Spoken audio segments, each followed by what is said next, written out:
Tervetuloa kaikille tänne Suomen hallituksen ja maa- ja metsätalousministeriön tiedotustilaisuuteen. Täällä on ilmeisesti nyt hieman herännyt keskustelua tästä tervehenkisestä vesijätti-viihdemetsästyksestä, jossa porukat ovat ilmeisesti Helsingin edustalla käyneet ampumassa hylkeenkuutteja suoraan veteen tai kallioille.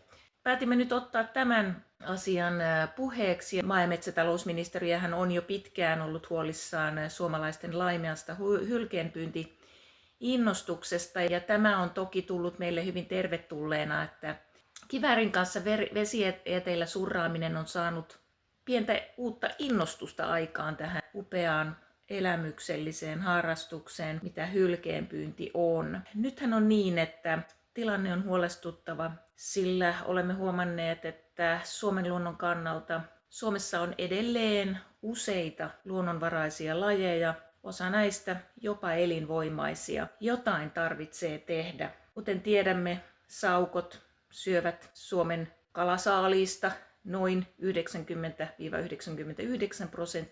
saimaannorpat saimaan kaloista lähemmäs 100%.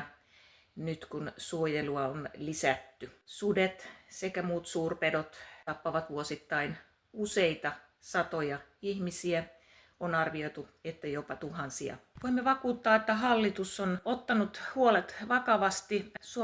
Suomen kartalla esiintyy edelleen huolestuttava määrä luontoa ja pieni osa on myös edelleen alkuperäisluontoa. Tähän asiaan on tultava muutos. Otamme nyt kysymyksiä yleisöltä. Seppo Knuuttila on sanonut Helsingin Sanomien haastattelussa, että tällainen huvimetsästys pitäisi kieltää ja hylkeiden metsästys tulisi olla sallittu vain En vahinkojen ole koskaan sattuessa. kuullutkaan tällaisesta henkilöstä, täysin keksityn kuuloisen nimi. Mun täytyy sanoa, että en ole kuullut tästä, minulla ei ole minkäänlaista tietoa tästä artikkelista. Joo. Ja tämä riittikin nyt kysymyksiin, niin jaamme tuolla takahuoneessa ilmaisia kivääreitä, haulikoita, jos hylkeenpyyntiä ei näillä saada tarpeeksi virkistettyä, niin käsikranaatit ovat sitten seuraavaksi ilmaisjaossa. Kiitos.